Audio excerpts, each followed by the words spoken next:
Justin, gusto pala makausap ng mami mo. I'm sorry, Justine. Aalis na ako. Wait. Ang susunod na programa ay rated PG.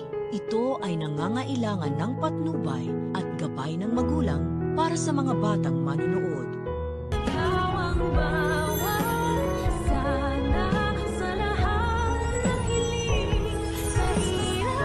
Nandyan pa si Sir Pepe.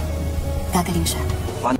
Talaga nga namang hindi magpapatalo itong si Harry kay Doc Lyndon at magbibigay din ng regalo dito sa kanyang sinisinta / kapatid na si Annalyn. Hindi nga lang natin alam kung matatalbugan niya ang binigay ni Doc Lyndon kay Annalyn na kwintas na Hugis Heart. Pero teka nga lang ha, masyado naman yatang delay magbigay ng Christmas gift ang mga batang to. Samantalang bagong taon na at naghahanda na nga ang lahat sa piyesta at prosesyon ng Nazarenong Itim. Huwag nyo sabihin sa Valentine's Day nyo isa-celebrate ang bagong taon na hay nako naman direct, masyado na yatang delay. At napansin ko lang itong message ni Harry kay Annalyn, parang kinuha pa sa kanta ng South Border. There's always a rainbow after the rain ba naman? Hay nako naman mga writers, mag-isip naman kayo ng bagong script. Pero gayon pa man ay mapapangiti pa rin ni Harry si Annalyn na nakasuot nga no, pang Santa Claus na costume dahil kakatapos nga lang ng performance nila ni Justin. Sa kabilang banda, magtatagpo na naman ang landas nila Robert at Lynette dahil pareho nga silang umattend dun sa party ng mga bata. Nanghihinayang si Robert dahil hindi man lang daw nakita ng kanyang tatay Pepe ang kanyang mga apo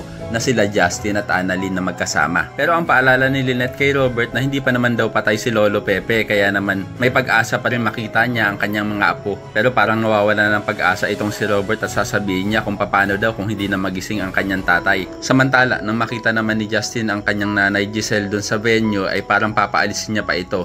Pero mangingibabaw sa kanya ang kanyang pagkalambot ng puso at parang gusto niya na nga din makausap ang kanyang ina. Kaya naman ko isa ka rin sa mga nagnanais na sana ay tuluyan ng matupad ang wish nitong si Giselle sa Pasko na makasama niya na daw ang kanyang anak na si Justin. Ay pakilike ang video na ito and don't forget to subscribe. Thanks for watching and see you next time. Bye bye!